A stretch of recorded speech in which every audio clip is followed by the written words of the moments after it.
I'm answering your most asked organizing questions, starting with how do I organize a small space or a space without a lot of storage? And I love this question so much because it's such an easy fix. And the first thing that you have to do is take advantage of vertical space, which means wall space, going with open shelving that goes all the way to the ceiling or as close as you can is definitely key.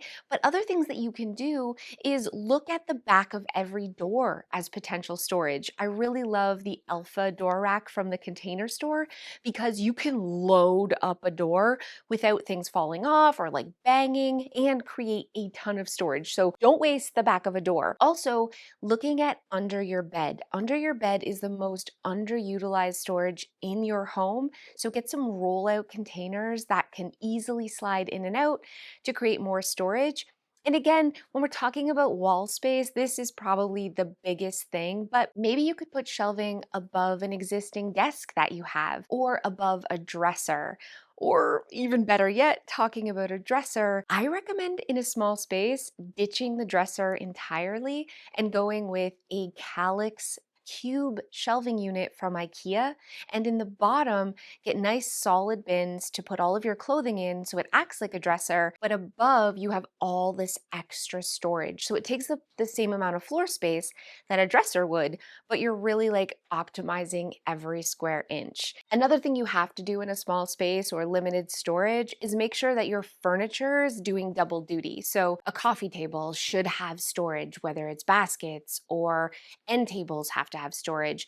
And maybe think about swapping those things out for a storage ottoman and then putting a tray on top so you can still put a drink down, but you're really getting just maximum amount of space for all of your stuff. Probably the best thing you could do in a space that's lacking storage is invest in a wardrobe. This might be a little bit of a pricier option, but IKEA has some incredible wardrobe options that start at around $200 and will actually create a closet where you don't have one. So whether it's for all of your clothing, you could have like a big, gorgeous walk-in type closet, or an entranceway, putting a wardrobe to create a coat closet, or a place for your vacuum to charge.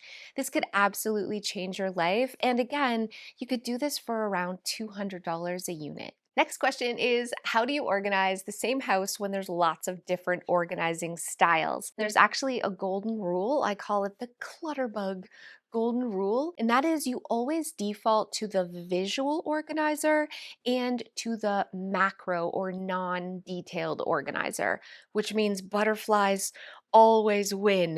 Yay! And the reason we do this is because visual organizers, it's honestly out of sight, out of mind.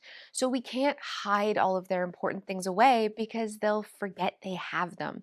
So lots of hooks, bulletin boards, visual organizing systems is the way to go so that things aren't forgotten about.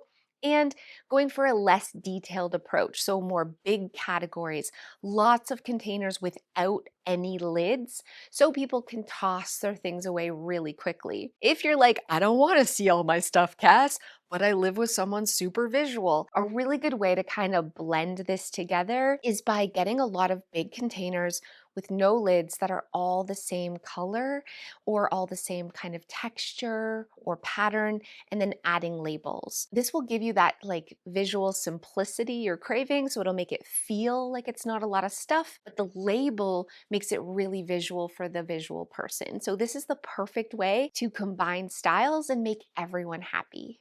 Next, how to deal with digital clutter. I hate this question because I suck so hard at this. As a ladybug, here's my recommendation. Chuck it and it, okay? I know. The great thing about digital clutter is that it's searchable. So instead of sorting into lots of tiny categories, just make it searchable. So have big categories like all your photos go here, or have files for each year and then dump all the files into it. But when you need something, you can search for exactly what you're looking for, which makes it really easy. There's also a lot of like programs that you can get that help automatically like name all of your photos, like Lightroom is a great option for this. There's other ones as well that mean you can import all of your stuff. It will name it for you, and so you can chuck it and it automatically is named and easily findable. Is that a word? Sure. What to do with items when a loved one has passed away. This is tough and this can be really hard emotionally. So, my advice is to definitely have, hi, babes, get up here. Come on, let's go. You gonna chill? You be cool. Be cool, bro. Okay, I'm here. All right. This is emotional, and especially if they've recently passed away or even if they haven't, going through a loved one's possessions is tough. The best thing that you can do is to make sure that you have a memory bin. So, one container where you put the best of the best, all of the things that remind you of how much you love them or the things that are really special. Give it a place of honor in a memory bin that's protected, and that will make it easier to let the less special things go. Another thing that you can do is write down the actual memories in a memory journal. So just grab any journal, and as you're coming across things that remind you of your loved one, write down those stories, make notes of them. And if you have to, take photos. This oftentimes is so much more meaningful than the actual item. It's the memory and the story behind it that really matters, and that doesn't have any clutter at all. What to do if the people you live with don't want to help or are just like crazy slobs, friend. Okay, this is tough, but let's just rip off the band-aid. You got to worry about you, boo. You got to focus on your stuff first. What can you do? What's your mess? It is so easy for us to identify how everyone else is the problem, but we don't see our own mess and clutter as an issue. So when we just focus on our own stuff first and we clean for us and no one else, that really can shift a mindset, but also be an example to the rest of the people in the family. So that's super helpful. Yeah, we can delegate and write lists, but if you really want to make people care as much as you do and really want people to help out, it's all about the cookie method. The cookie method is, how do I put this? Just give me a second. The cookie method feels like a little like you gotta push down the rage to do the cookie method right. Anytime your family member does any small thing that is like they put their dish in the dishwasher, we praise, praise, praise. We say, that's amazing. Thank you so much for putting your glass in the dishwasher instead of leaving it on top of the counter. But we can't sound condescending even though we want to. And you know what happens? People start associating doing these things with positivity, and they want to start doing them because it makes them feel good. So are we manipulating? Yes. But does it work? Also, yes. The key here is to not do it passive aggressively, but really mean it. Good job putting your clothes in the dirty laundry hamper and not on the floor.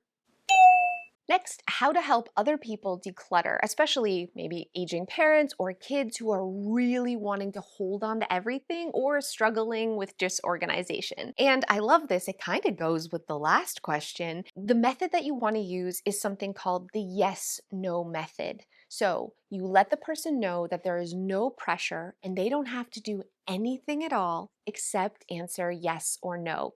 And then you go to a spot where they have like a ton of crap and you hold something up and you say, do you want to keep this? Yes or no? And they are going to say yes to like a lot of stuff in the beginning. But eventually you're going to find something and they'll be like, oh no, that can go. It's like a scrap piece of paper or something that's obviously trash. And you praise, praise, praise. Not like too over the top so they know that you're tricking them, but like, oh, you're so good at this. Good job. And then you immediately pick something else up. And we don't worry about sorting. We're just like, yes, no, yes, no, yes, no. And eventually they'll see that like letting go feels good and they'll want to like make you happy and let more go. And this is how you train somebody to let go of their stuff. It's like, I'm not going to say it's going to happen overnight, but you'll be surprised. Yes, no method is magical. Tips for downsizing or moving. How to declutter like a lot of stuff at once. You're not going to like it, but the best thing to do is rent a dumpster. Honestly, renting a dumpster for a weekend is the most motivating, incredible way to immediately let go of all the stuff that's in your basement, that's like old and junky, the stuff in the garage, all the things that you definitely don't want to pack up or have to move. And it also like lights a fire under your butt because you only have a small amount of time to use it. Another thing that you can do is schedule a donation pickup. So, a lot of charities will actually come to your home to pick up furniture and clothing and household goods. You need to schedule that ahead of time, but knowing that they're coming means you can just put everything out onto the yard or in the garage, and it definitely motivates you to get a lot of stuff out really, really quickly. Another thing you can do if you have a lot of furniture and household goods is contact a local auction house. Oftentimes, they'll come to your home and they'll kind of offer you a price for everything. They'll take it away for you and they'll sell it, or they'll take it away and sell it and offer you a percentage of the money that they make. This is like one done, boom, Bob's your uncle, and everything's out of the house. How to organize on a small budget. I get asked this a lot. When I started organizing, I was broke. I had no money. So I love this question. First of all, organizing doesn't actually have to cost anything. The really important thing is that you declutter and that you zone properly. You don't need bins and baskets to have an organized home. But if you want that, I started with honestly diaper boxes and boxes from like that I would get things shipped into. I cut down cereal boxes. I would cover things in contact paper. But the dollar store also has a lot of great options. Just opt for the biggest containers that they have so you can like really move them around your home and make them really versatile as you change up your organizing systems. And if you're looking for inexpensive shelving, Walmart, man, their mainstays, bookshelves, 5 shelf bookcase, super inexpensive. I use them in Izzy's room as like side tables to wrap around her bed. So they're great for a small space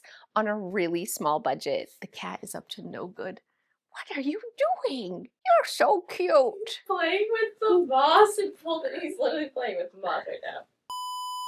How to declutter expensive things. Oh, I feel this with all my heart, and I get asked this all the time. And when I'm going into clients' homes, it can be really stressful when you know you don't use something or love it and don't want it in your home, but it costs a lot of money. So, what do you do with it? I'm actually going to suggest that you don't try selling all of your things.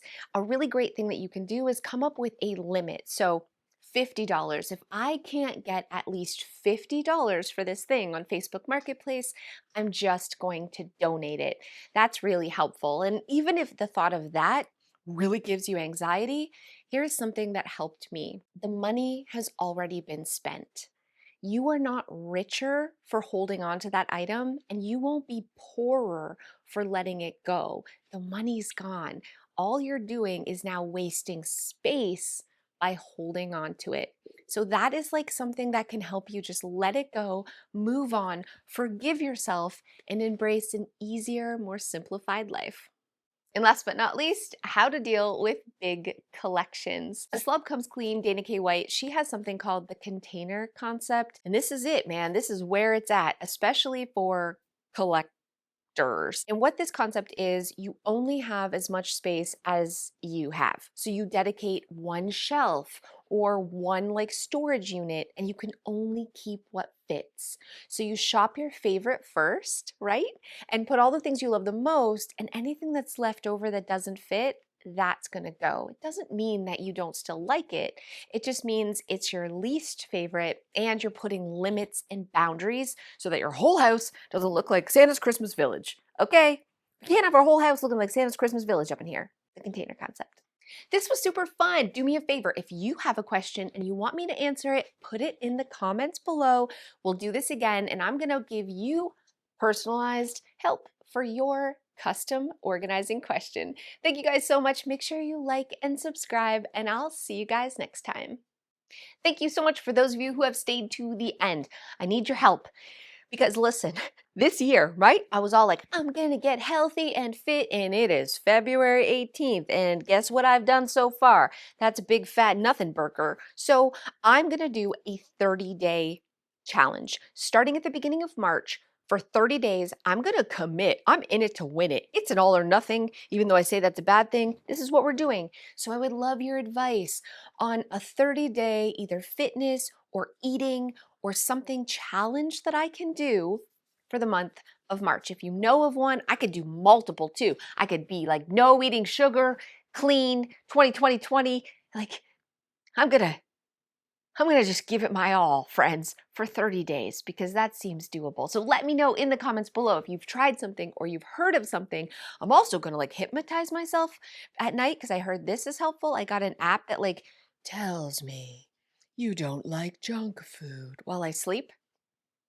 Maybe that works. I am pretty stupid. Okay, see you guys next time.